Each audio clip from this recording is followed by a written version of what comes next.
To unpack the implications of the police reset agenda, we're now joined by crime and security expert Chad Thomas. Chad, welcome to SA Today this afternoon. So the acting minister says that police reset agenda or the police's reset agenda has now moved from policy to implementation. Based on what has been announced, do you believe this marks a genuine turning point, especially for policing in the country? A very good afternoon to you and to the viewers. I do believe that we've reached the stage in our country's very young democracy where a determination has to be made of the way forward when it comes to policing. Whether or not the decisions that were made at this two-day caucus in White River will be the solution is still to show results.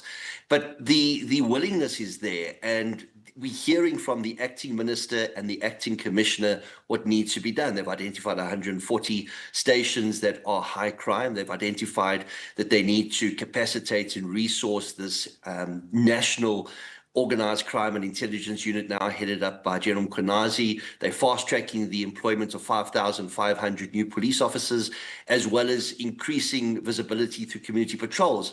But this is much of the same old, same old. We have an acting minister of police, we have an acting national commissioner of police, and we have 4 acting provincial commissioners of police.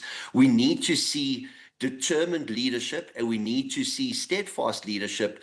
And the only way that's going to be done is when the executive actually makes these very important appointments. Kachalia seems like the right man for the job. Let's make him the minister rather than the acting minister. If the current commissioner that's in the place of Masemola during his suspension is doing the right job, then let's make her the permanent commissioner. We cannot have top-heavy leadership that isn't in a permanent position, because that doesn't lead people to having the necessary resolve or having the necessary enthusiasm that these temporary positions that are being held by such senior individuals could lead to long-term changes throughout the police force. Yeah.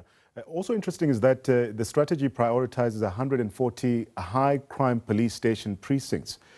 Is then concentrating resources in crime hotspots the most effective approach, Chad? Or does it risk simply shifting crime elsewhere?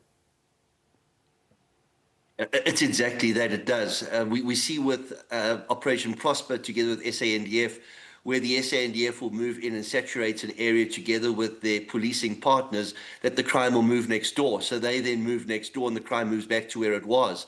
These are short-term solutions for long-term problems. So it's good that they're going to concentrate on these 140 stations, but they need to learn from what they do at these 140 stations and make sure it plays out throughout the country at all police stations. We can't make a determination that just because this is a high crime station, we're now going to send all of our resources there, because like you so aptly mentioned, crime will just move elsewhere until such time as the police go and saturate themselves somewhere else. Chad, a key pillar of the reset is rebuilding crime intelligence and also implementing the National Organized Crime Strategy. So given the recent allegations around crime intelligence, I mean, from what we've heard at the Madlanga Commission, for instance, how critical is restoring this capability to really tackling organized crime, if you will? It's exceptionally important. When the security branch was disbanded in the early 90s, and you had MK and other liberation forces becoming part of our policing structures, they introduced a unit known as GEMI, which was an Afrikaans word for Georganiseerde Misdaad Intelligensie Eenheid, which translated as Organized Crime Intelligence Unit. And this worked. Exceptionally well. And you saw the way that the tradecraft amongst the ex-security branch members, the MK members, and the newly recruited members into this type of intelligence structure worked. One of the great successes was a project in the Western Cape where they dismantled PAGAD, which had become a massive terror organization, creating huge problems for the people of the Western Cape. And through effective infiltration, they were able to disrupt and dismantle this terror syndicate.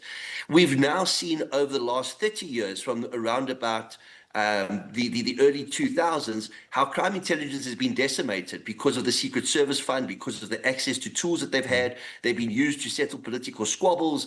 Monies have been taken out of the Secret Service Fund and used for nefarious means, and they haven't kept to their agenda of being a very important proactive force in being able to disrupt and dismantle organized crime syndicates. Right. It seems as if we're going to go back to that model, and we need to go back to that model. There was talk at one stage, and it was the minister himself who wanted to disband the intelligence service at one stage. You can't do that. It's most probably the most critical aspect of policing is to know who the criminals are and to be able to infiltrate and disrupt and dismantle them.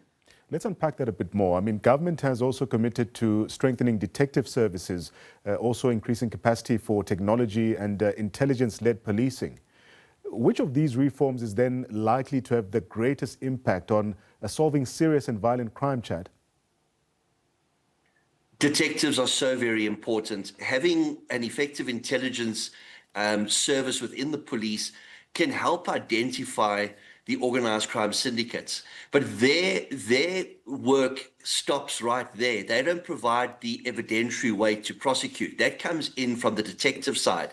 The detectives, through prosecutorial guided investigations, then build the case against these syndicates, that these syndicates can be prosecuted and money can be brought back into the fiscus. And that's where we're also lacking at the moment. We're lacking in terms of experienced detective members. Again, the minister has spoken about bringing in 5,500 new recruits, but these are going to be green people on the beat. We don't talk about how we're going to capacitate the massive critical skills shortage that we have within detective services.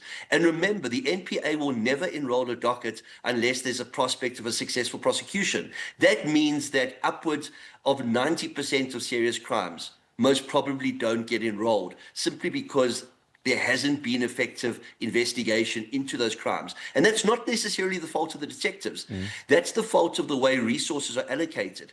80% of the police budget goes towards human capital, that's salaries. That leaves just 20% for vehicles, for fuel, for uniform, for training, for equipment. You're talking about police officers with laptops that are more than 10, 15 years old that don't have the skills and they haven't received the resources or the software to be able to analyze bank statements, to be able to track phones. So I need to understand more from the minister's perspective about how they're going to fund all of this, because that's where the issues come in, the throttling of the budget in respect of finding the resources to capacitate the detectives.